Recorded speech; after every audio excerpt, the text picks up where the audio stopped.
ansiedad y depresión, ¿no? Alternativas no farmacológicas, aquí tendríamos que colocar todas esas.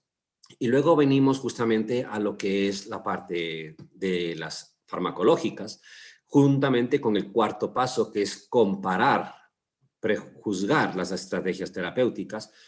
Tendríamos que colocar aquí las distintas alternativas y obviamente tendremos que calificar la eficacia, la seguridad, la conveniencia, que son 3 parámetros: farmacocinética, pauta terapéutica, interacciones y contraindicaciones, y el coste. Al ser hipertensión arterial, el coste, ¿cómo habría que calcularlo? ¿Por pastilla, por comprimido, por una semana de tratamiento, por mes de tratamiento? ¿Cómo sería?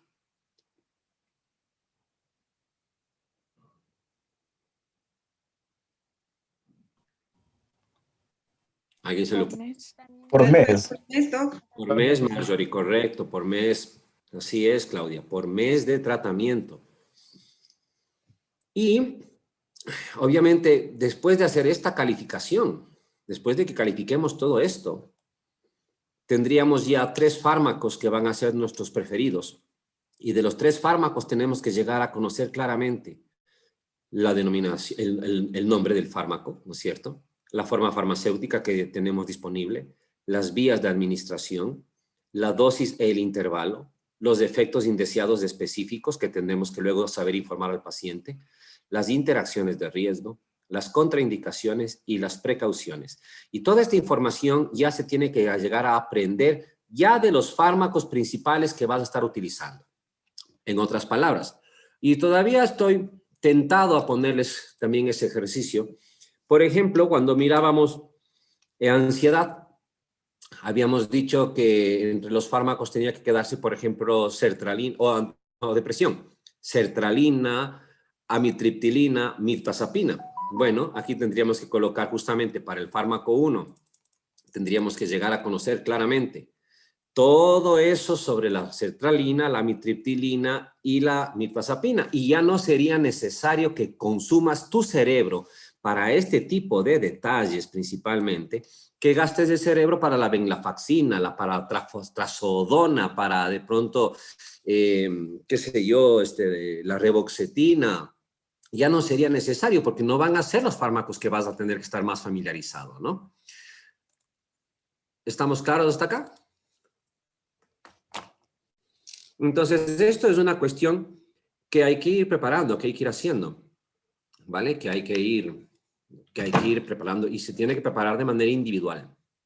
Y lo reviso y cojo al azar y digo, tú comparte la pantalla y si no tienes, ¿cuánto se saca? Te saca 0, con la diferencia de que ha de ser 0 grupal, de paralelo, porque no son del colegio.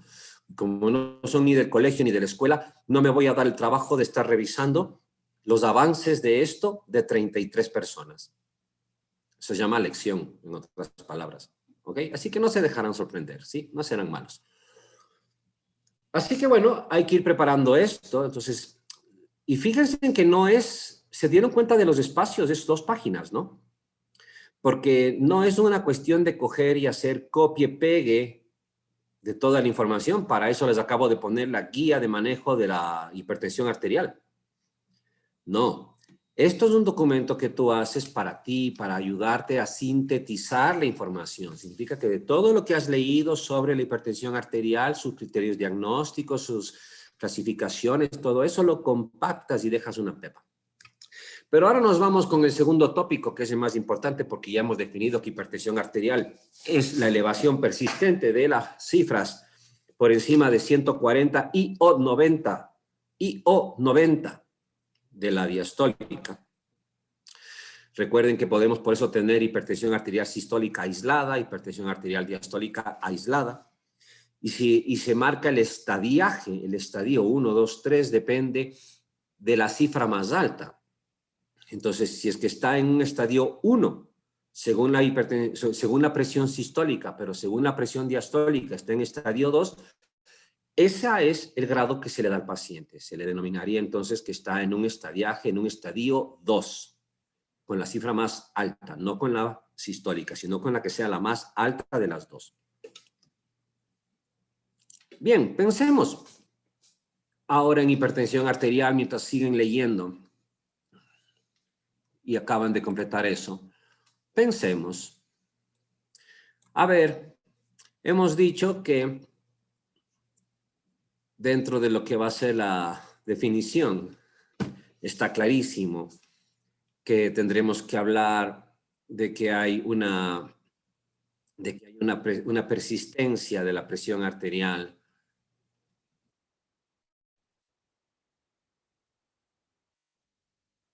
Yo lo pongo así porque esto es la pantalla y esto es un resumen. No puede quedar así en su documento, ¿ok? Esto es solamente una guía, una ayuda a memoria.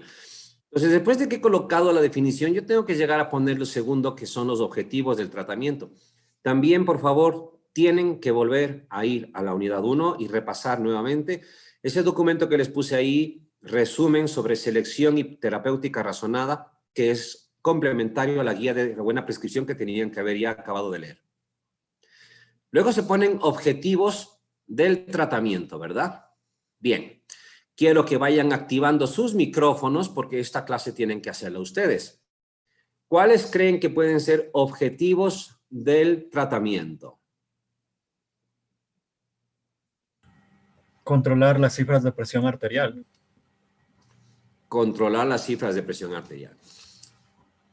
Vamos a ver la palabra controlar. La palabra controlar no necesariamente significa que lleguen a estar adecuadas. La palabra controlar puede significar de que la presión arterial ya no se suba más. Sería tal vez disminuir los valores de presión a rangos normales, a valores normales. Ah, fíjate qué diferente. Exactamente. Mira cómo cambia. Estás colocando ya como objetivo, estás diciendo de manera exacta que quieres disminuir las cifras de presión arterial. Y no puede quedarse aquí. La pregunta es, ¿a cuánto tengo que disminuir las cifras de presión arterial? Y claro, tú lo has dicho, ¿no? Has dicho a valores normales. Aquí tener en cuenta que van a tener que hacer puntualización después según el paciente. ¿Se dieron cuenta? Cuando mirábamos el final de la clase anterior y lo que está luego en la guía de práctica clínica, ¿se dieron cuenta que ahí ya les marca ahí presiones objetivo que tienen que lograrse y que estas presiones objetivo a veces no son iguales si es que tu paciente es un anciano o si el paciente es un diabético? Entonces no es lo mismo. Entonces hay que tener una noción, hay que acordarnos de eso. Y si es que no tengo esa memoria, bueno, después cuando verifique para la individualización del paciente en terapéutica, selección razonada, terapéutica razonada, verán, son dos cosas, selección razonada, terapéutica. Ahorita estamos en selección. Si se equivocan por acá, luego no han de poder los casos. Y entonces, claro, aquí tienes que poner ya esto, ¿no?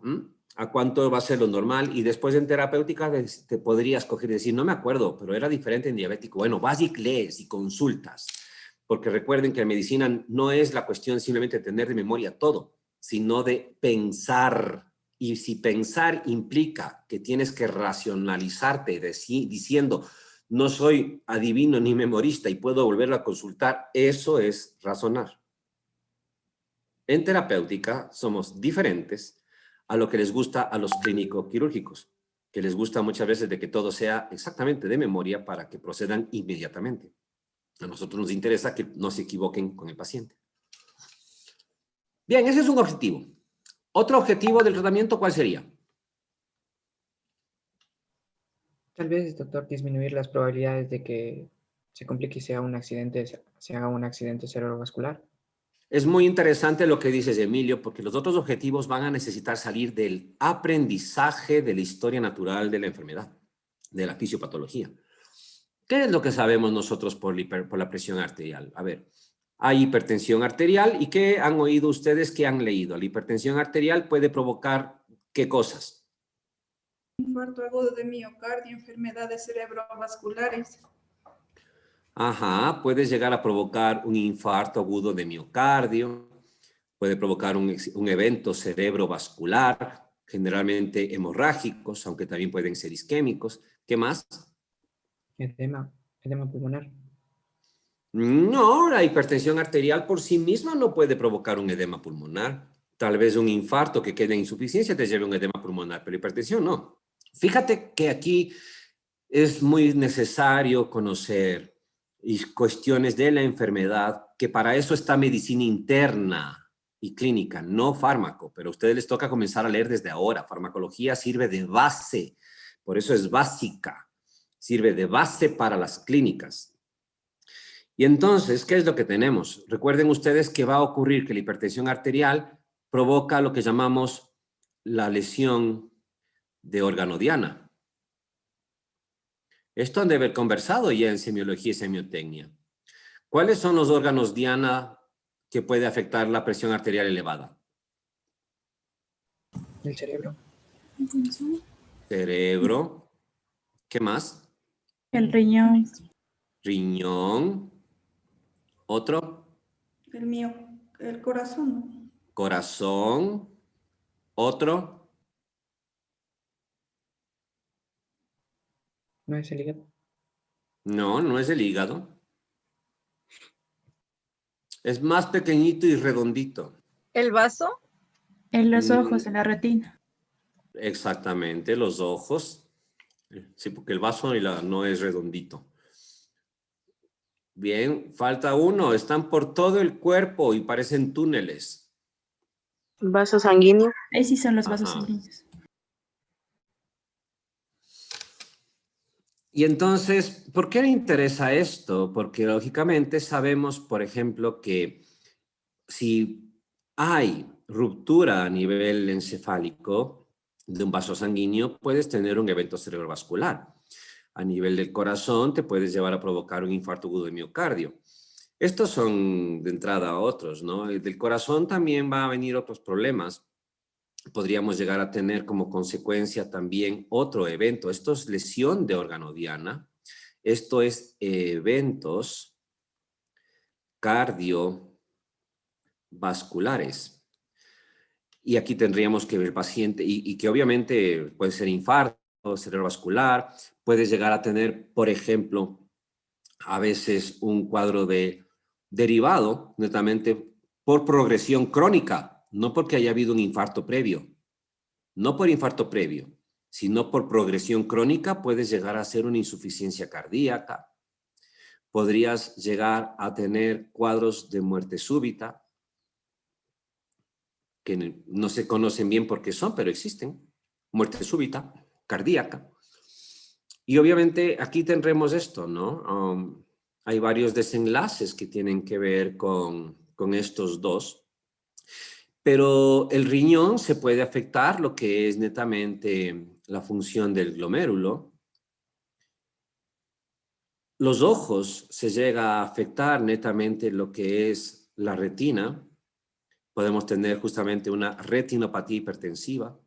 Y a nivel vascular, sobre todo si es que el paciente fuera diabético, puedes llegar a tener compromisos que a veces van provocando, por ejemplo, situaciones ya de hipoperfusión. Los casos más severos ya cuando hay patología sobreañadida, por ejemplo, con aterosclerosis, el síndrome de Beckner, por ejemplo, a nivel vascular. Pero entonces, uno dice, ¿por qué no importa esto? Porque esto te permite poner el objetivo que estaba, creo que era Emilio intentando decirlo. Pero entonces vemos aquí que hay esto, ¿no?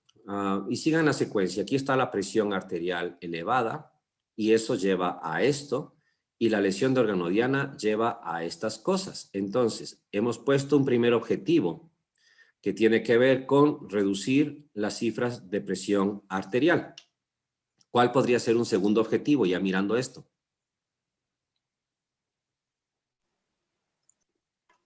Evitar o disminuir el riesgo de lesión a órganos diana. Perfecto, Carol, lo dijiste súper bien. Con esas palabras, de lo que quieres lograr, disminuir, porque evitar no vas a poder. Y dijiste clarísimo, disminuir el riesgo, porque nunca le vas a poder evitar un evento a un paciente, nunca le prometan nada. Y cuando le digan al paciente, verá, este fármaco nos va a servir para esto, o por ejemplo, dicen, le están explicando la enfermedad. Hay que hacer estas medidas para disminuir el riesgo. ¿Existe un riesgo? Sí, pero lo vamos a ir bajando. El riesgo de lesión de órgano diana. ¿Se acuerdan que después, cuando estemos con el paciente, va a venir el monitoreo del paciente? Y en el monitoreo tenemos que ver si es que vamos cumpliendo o no los objetivos. Bueno, es fácil darnos cuenta que si yo voy tomando las cifras de presión arterial y voy mirando que del estadio 2 ha bajado al estadio 1 o del estadio 1 ya al estadio normal, vemos que estoy cumpliendo el objetivo. O por lo menos si es que se ha mantenido y hay una especie de tendencia a bajar, estaré cumpliéndolo. ¿Cómo me doy cuenta de la lesión de órgano diana? En la consulta, pues. ¿Por qué creen entonces que ustedes les enseñan a hacer fondo de ojo? ¿Por qué creen que se hacen exámenes de gabinete? Ya han de haber leído que en el paciente hipertenso tenemos que estar haciendo un electrocardiograma, tenemos que hacer pruebas de función renal, creatinina por lo mínimo, que tenemos que hacer examen de fondo de ojo, que tenemos que valorar los pulsos periféricos, ¿cierto? Y entonces, algunos de estos, lógicamente, te van a servir de ayuda y a decir, oye, mira, yo lamentablemente me gradué en medicina, pero, chuta, mi profesor de oftalmología se pasó quejándose de que no me podía enseñar fondo de ojo. Se pasó quejándose toda la pandemia de eso. Nunca me hizo ver ni una diapositiva de lo que es retina normal y retinas anormales. Así que, y como yo soy flojo, tampoco no lo hice por mi cuenta. Después sí, aprendí rapidísimo a hacer la técnica, pero ya nunca supe qué se mira. Me estoy siendo irónico, ¿no? Por cómo enseñan algunos profesores. Y entonces, si tú de pronto no te acuerdas cómo hacer un fondo de ojo, vale, ok, perfecto, pero ya tú, si pusiste como objetivo esto del tratamiento y te acuerdas que un órgano diana es el ojo, te aumenta las probabilidades. ¿Para qué? Para que aunque sea, te acuerdes en el seguimiento de tu paciente de decirle, ya son 6 meses, vamos a mandarle otra vez al oftalmólogo para que le haga un control. O sea, hasta para eso. Porque el oftalmólogo no va a verle más allá de los ojos, lamentablemente. Lamentablemente. O para que ustedes digan, mira, vamos a hacer, ya es un año de tratamiento usted, vamos a hacerle un electrocardiograma para actualizar cómo está. ¿Por qué? Porque sabes que corazón es un órgano diana.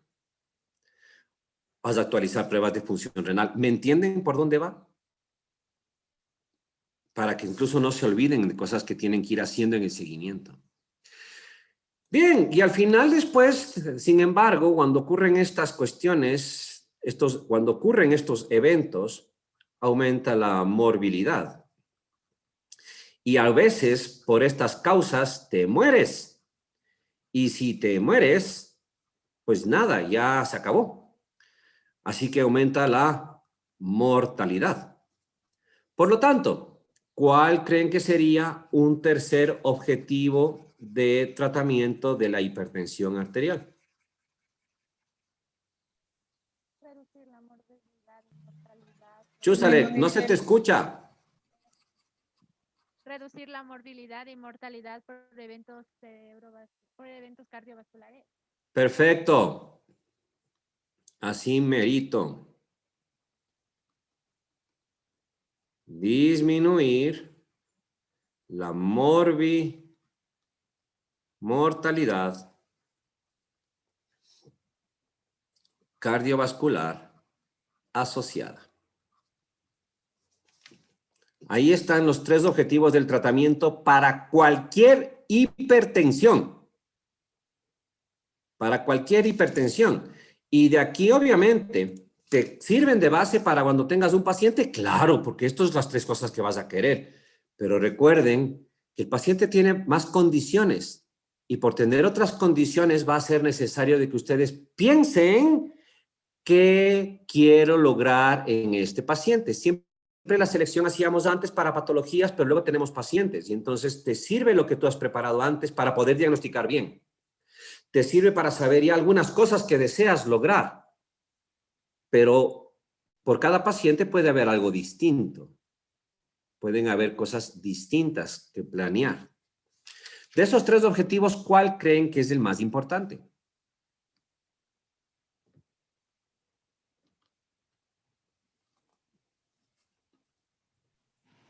El primero, el de disminuir las cifras de la presión a valores normales, porque si ya la mantenemos en valores normales, el resto no ocurriría. ¿Te acuerdas cuando di la clase de los calcioantagonistas de la nitrendipina? Y mencioné de que esas dihidropiridinas mantenían la presión baja, pero provocaban taquicardia refleja y aumentaban la muerte por infarto agudo de miocardio. Ah, le pensaste como fuera una secuencia lógica. El problema está en que en medicina a veces no 1 más 1 no es 2, Carol. ¿Cuál es el más importante de estos objetivos? ¿Qué es lo que quieres al fin y al cabo lograr en el paciente con hipertensión arterial? ¿Qué te deseas? ¿Qué deseas? Disminuir la morbimortalidad. Pero por supuesto, no te sirve de nada un paciente que tenga las cifras arteriales controladas y que igual se te muera.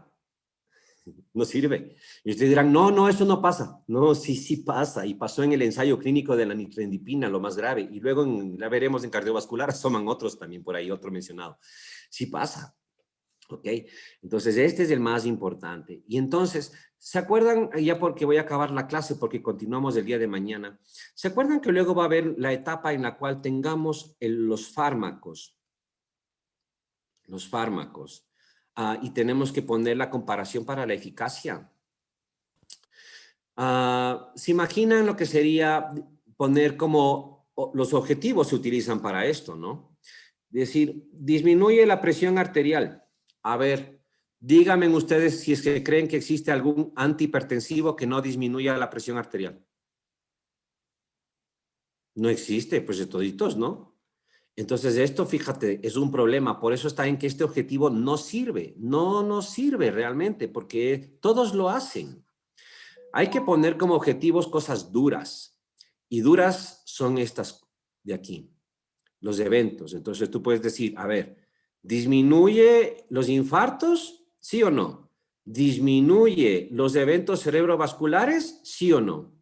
¿Disminuye otros cardiovasculares? ¿Sí o no? ¿Disminuye la mortalidad total? Mortalidad total significa por todas las causas, es una variable de ensayo clínico. Ah, claro, esto va siendo muy distinto, mira, porque de pronto aquí va a haber diferencias entre los fármacos, porque puede que algunos lo hagan y otros no. Vuelvo a insistir. ¿Se acuerdan que mencioné? Que la nitrendipina aumentaba la muerte por infarto. ¿Podríamos marcarle ahí en ese espacio que es eficaz para disminuir la muerte por infarto? No podríamos. Y ahí se marcan diferencias. Si solamente cogemos como objetivo bajar la presión arterial, no tendríamos. ¿Esto por qué? Porque me gusta trabajar este tema y empezar a enseñarles este tipo de cosas que vienen desde la unidad introductoria aquí. Porque también nos pasa con depresión, y no me acuerdo si lo dije en ese tema. Cuando haces un ensayo clínico para mirar si es que disminuye el puntaje en las escalas de depresión, como el test de Hamilton o el de Beck, aparentemente son iguales los antidepresivos. Pero cuando comienzas a coger intentos autolíticos, tasa de ideas de autolesión, ingreso hospitalario por esto, ya no es tan cierto, ya no son tan iguales. Hay un poco de diferencia de presión mayor severa a favor de antidepresivos tricíclicos, ya no es mi culpa, ¿sí? Entonces, no me acuerdo si lo mencioné en una clase. Entonces, cuando pones variables de desenlace importantes, duras, las cosas cambian. Pensemos en diabetes. Dígame un hipoglucemiante que no baje las cifras de glucosa. Todas lo bajan. Los que fueron mis alumnos se acordarán que ahí ya comenzamos a mirar. ¿Se acuerdas, Estefanía? Que sin embargo no todos bajaban LDL, no todos bajaban los lípidos, no todos bajaban el peso corporal, ¿no es cierto? No todos lograban hacer esto. Entonces ahí se marcan diferencias realmente. ¿Se entendió hasta aquí? Bien. El día de mañana vamos a revisar el manejo no farmacológico de la hipertensión arterial. Eso significa que yo cogeré y preguntaré, a ver, cuéntenme, ¿con qué se hace el manejo no farmacológico. Porque fíjate, el tercer paso que nos toca, ¿cuál ya sería? Las alternativas, sobre todo las no farmacológicas. ¿Ok? Por ahí vamos a ir. Eso es, señores. Espero que se haya aprendido, les haya gustado esta clase. Tienen chance de seguir leyendo sobre los fármacos, los grupos farmacológicos y la enfermedad todavía. Todavía tienen tiempito. Eso es, chicos. Si no hay más preguntas, ¿todo bien? ¿Todo en orden? Perfecto. Me voy a ver con el cuarto semestre ahorita ya. Entonces, les veo en los días de mañana.